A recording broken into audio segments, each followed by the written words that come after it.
Hello, everybody. Welcome to the Real Talk of Too Good to Be True podcast. I am your host, Pascal Mayala. In this bonus, in this conversation, we're going to talk about Caitlin Clark, Team USA snub. But before we talk about this, um, I want you guys to like, subscribe, notify, and leave your comment on my YouTube channel, Too Good to Be True podcast. And that your comment means a lot to me. And if you want to follow this podcast, you can listen to this to Spotify, Apple Music, and Apple Podcast, Amazon Music, and so on and so forth. Any platform you can find, so that you don't miss an episode or our bonus episode. So let's get right to it.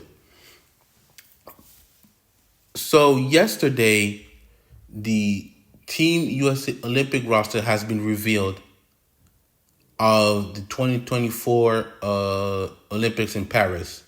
So those who don't know who's in the list in the women basketball team, so I will name it. I got the list with me. It is Nafisa Collier, Kalia Copper, Chelsea Gray, Brittany Griner, Sabrina Ionescu, Jewel Lloyd, Kelsey Plum, Brianna Stewart, Diana Taurasi, Alisa Thomas, Aja Wilson, and Jackie Young. Those are the list of the women basketball team USA roster. But you ask yourself, there's one name that is not on the list, and that is Caitlin Clark. Caitlin Clark did not make in the list of the Team USA, and it created a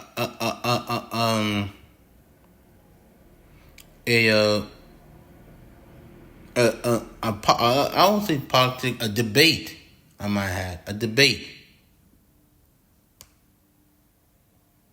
about why Caitlin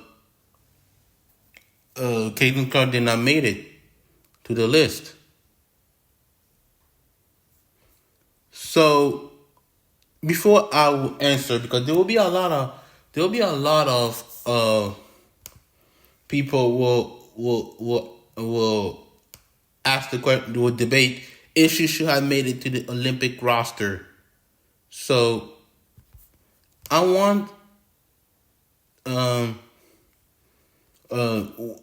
WNBA legend to talk about it, about the Caitlin Clark situation.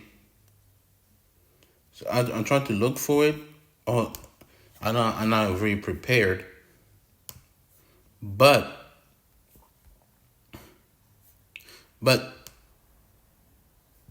you know what? Before I'll give my opinion, I want to look Stephen A. Smith.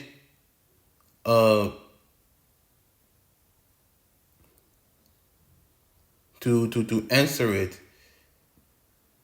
We need to answer it on why Caitlin Clark did not made it to the Team USA.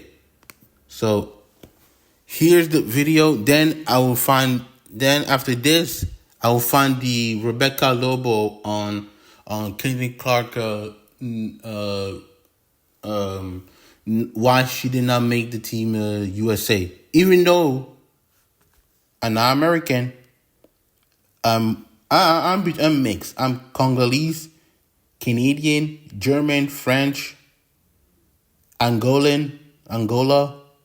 So I'm pretty mixed with all countries, but I'm so weird. So let's listen to Stephen A. Smith, what he's got to say. Then then I will respond to that. So here we go, people. None of what Janae and Andrea said was inaccurate. And I'm going to say something to you that I have said on many, many occasions. It's not that you're wrong. It's that we don't care. Everything y'all said does not matter for this particular instance. We don't want to hear anything about Team USA. We know they won 7 straight goals. Put Andrea and Janae up on this screen. I want to look at them this whole segment when I'm talking to them. You just highlighted 7 straight gold medals. Oh my God. We're really worried that they're not going to get an 8th. Oh, we really worried. I mean, we got to make sure that spots 1 through 12, every single such spot that is picked. I mean, it's got to be, because it's pivotal, Shannon. I don't know if you noticed, Shannon, it's pivotal. I mean, they won 7 straight. They might not get 8. They might not get 8. Stop it. You know good and damn well, with or without Caitlin Clark, they're going to probably win the gold again. That's not what this conversation is about. This is about what I will personally label the idiocy of Team USA women's basketball. How dare you make this decision? It's stupid. And I'm going to tell you why it's stupid. I want all the ladies on this squad to know every single one of y'all are deserving of it. Caitlin Clark does not deserve a spot ahead of any of the players on this roster. Okay? If we're talking just basketball, you know we're not. You know we're not. Let's harken back to the Dream Team in 1992. Remember when Christian Laettner was on that squad? Forget the other Forget the pro players. Forget the pro players. That's a given. First time NBA players were allowed to participate. Don't put that damn screen up when I'm talking right now. I want to see Janae and Andrea, okay? The point is this. Those rosters, right? Those players were on there. Do you know that Christian Laettner also was chosen ahead of Shaquille O'Neal and Alonzo Mourning? You know why? He was a 2-time national champion. He was a Wooden Award winner. And he was white. And he had his own cachet. He brought it to the table. He was a big-time collegiate player who was white and busting people's you-know-what. They couldn't miss. And they didn't need him. You had Jordan. You had Magic. You had everybody. And you still picked that dude. Why? It wasn't because of basketball, even though he had the basketball credentials. It was because of something else. And they didn't need the Paul. But the WNBA does. You got a max salary at $250,000. You had attendance, although it was trending in the right direction, certainly wasn't where you wanted it to be. And as Shannon pointed out, just the other day, you got a team in the Indiana Fever with their struggling selves, struggling to win a damn game and be relevant. No team in the WNBA was worse other than the winless Washington Mystics, okay? And they went from 4,000 in attendance to 17,000. This girl is box office. I said a rising tide lifts all boats. What you do, especially if you're Team USA and you're trying to be globalized, it is an opportunity to globalize the WNBA brand. So people like Brittany Griner, God bless her soul, and others don't have to go to Russia in the off season to play additional basketball to get extra income. They could stay right here if the sport elevates its popularity and you ladies start getting what you richly deserve. I'll even get a bit personal to Janae Agumake and Andrea Carter. I recognize the fact that y'all are outstanding basketball analysts. You know how I feel about both of y'all. I told you privately, I've told the world publicly. I think y'all are a tag team for the ages. I think y'all are spectacular. But as spectacular as you are about talking the game of basketball, is that why you think I call for you to be on First Take? It ain't just because of your expertise. It's because you're great television. You matter. You draw an audience. This man, I don't even call Shannon anymore unless I'm teasing him about the Saturday Night Live skit. It's the truth, Shannon. That's the only time I call him Shannon. You know what I call him now? I call him Shay or Shay Shay. Why? Because damn it,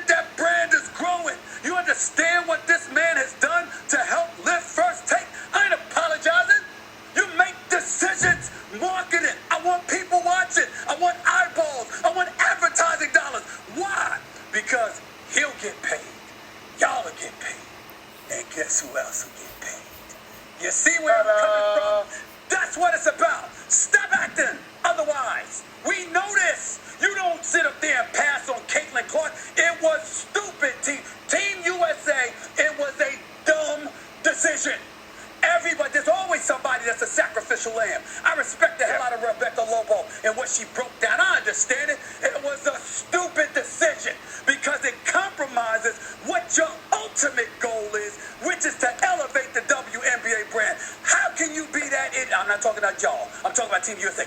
How could you be that idiotic and not make that call when throughout history, Team USA has been in part about marketing? It's dumb. Period. Floor is y'all's. So you heard what Stephen A. Smith said about it. Hey, I must admit, he's not wrong.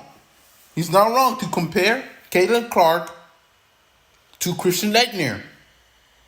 If you remember, if you watch the 20-year anniversary of a team, the Dream Team, you remember it was the first time that the NBA were allowed to compete in the NBA. You had Michael Jordan, Magic Johnson, Larry Bird. Even though Magic Johnson was already retired, and Larry Bird was going to retire in '92. Then you got John Stockton, Karl Malone, Charles Barkley, Patrick Ewing, and so on and so forth. And you got Christian Leitner, a college kid. They knew they couldn't pass on Christian Leitner, even though in the Olympics they didn't need him. So what I'm trying to say is, yes, I totally agree that it was a misfortune that Caitlin Clark did not make it to the Team USA. And I totally agree. But also, I understand when you saw the list who made it to the in the roster. Who do you want to sacrifice? You're not going to sacrifice Diana Taurasi. You're not going to sacrifice Kalia Copper. You're not going to sacrifice Kelsey Plum. If you know what I'm saying.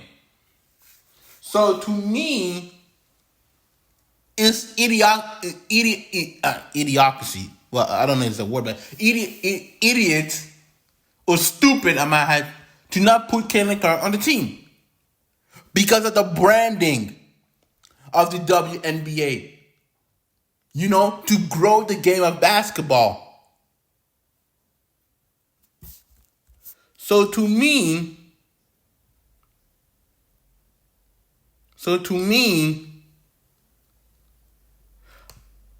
I think it was stupidity to not put Caitlin Clark on the team in the Team USA. But at the same time, who do you want to sacrifice? You know they're going to a straight gold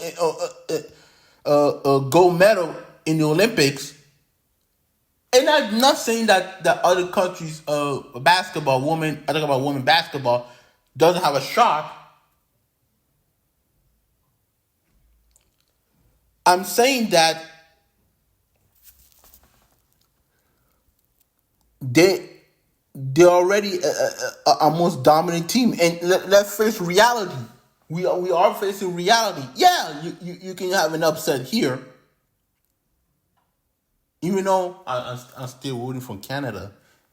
Even though people say you live in France, but you know, I grew up in Canada. I grew up in I know I live in France, but it doesn't mean that I have to support.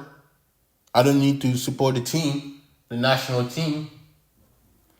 But forget about that. Like I said,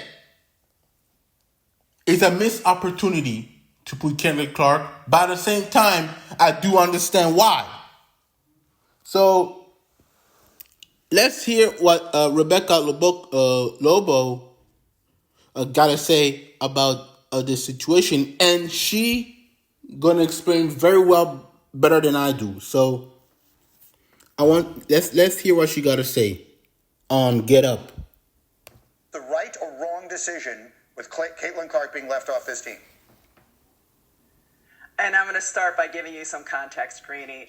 When it comes to forming the women's Olympic team, it's a 3-year process. They started having training camps back in February of 22. They had a training camp in April of 22. Then the World Cup in the fall of 22. They had multiple training camps throughout the course of 2023. And then this year in February, they went overseas for exhibitions. They had a training camp this April. So all of the women who were in the pool and all the women who ended up reportedly being on this roster participated in many of those. And why is that important? Well, because of the timing of the WNBA season.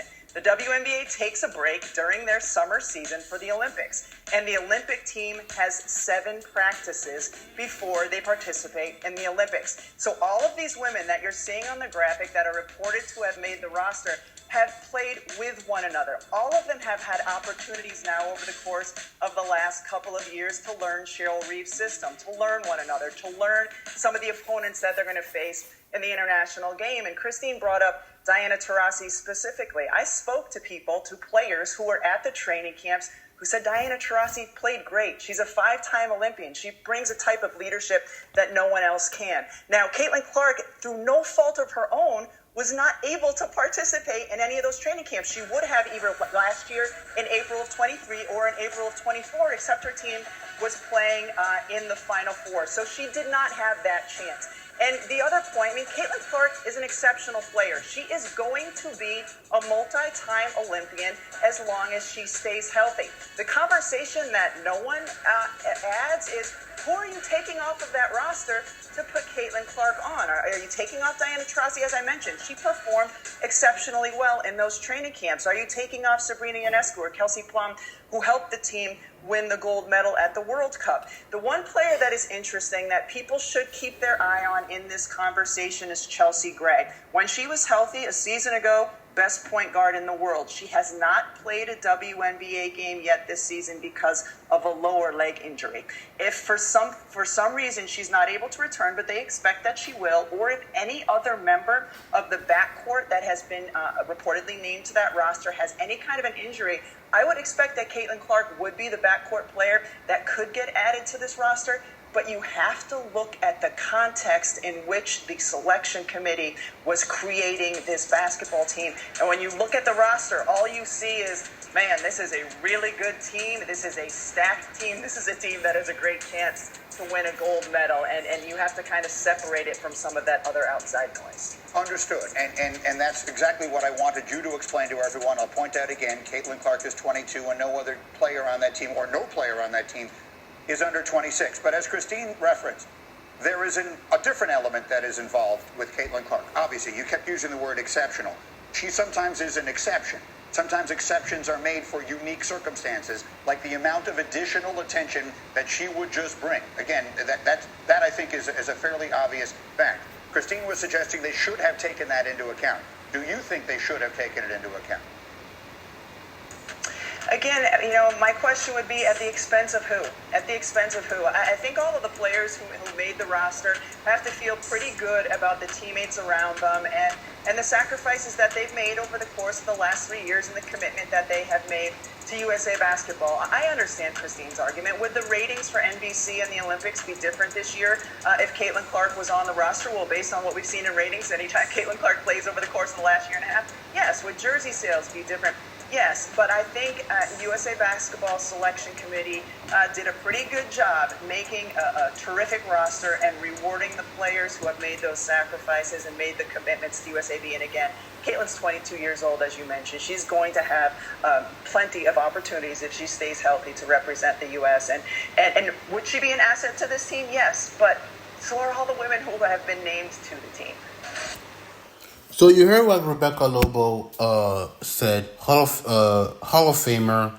She knows, analyst,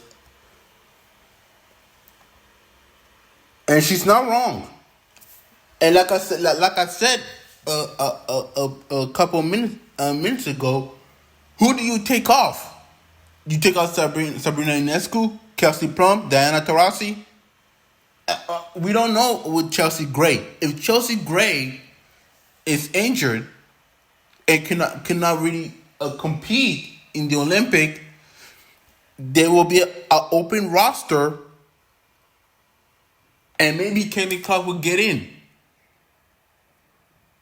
But right now, what I see right now that people are let's say this, people are mixed with it. Oh, Caitlin Clark should have made it to the team roster. She's not ready. Oh, she's not ready because the physicality in the international game is different than the WNBA game, which is true, by the way. Which is true. I watched those basketball, and to me, I think that will be Caitlin Clark's struggle. She will struggle with that physicality in the international game. But at the same time, if she had to make it to the roster, she's probably going to be on the bench. I'll be honest with you. And also, like Rebecca Lobo said in the beginning, the process it is long because the team already started in 2022, I believe, and I believe that's when they went to the how do you call this? That's where they went to the World Cup. So to me, what I see is the process that she has to be in the process to be before she was selected. This is my opinion, but she did not make it in that camp when the woman team went to the World Cup. So I understand that it makes totally a lot of sense to me. So to me, I don't have a problem with it. So to me, it is like, you made the roster or not, you could probably go to get next year. But I want to before I leave, I want Caitlin Clark to speak on it. I tried to find a video of Caitlin Clark not Caitlin Clark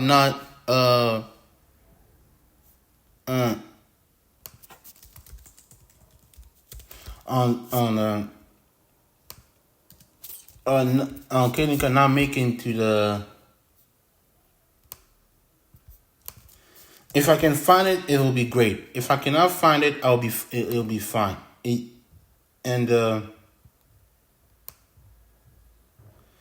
If I cannot find it, I have no problem with it. So I'll try to find the video. If I cannot, well, I didn't find it, but it's okay. But you heard what but you can find it on the internet or on YouTube.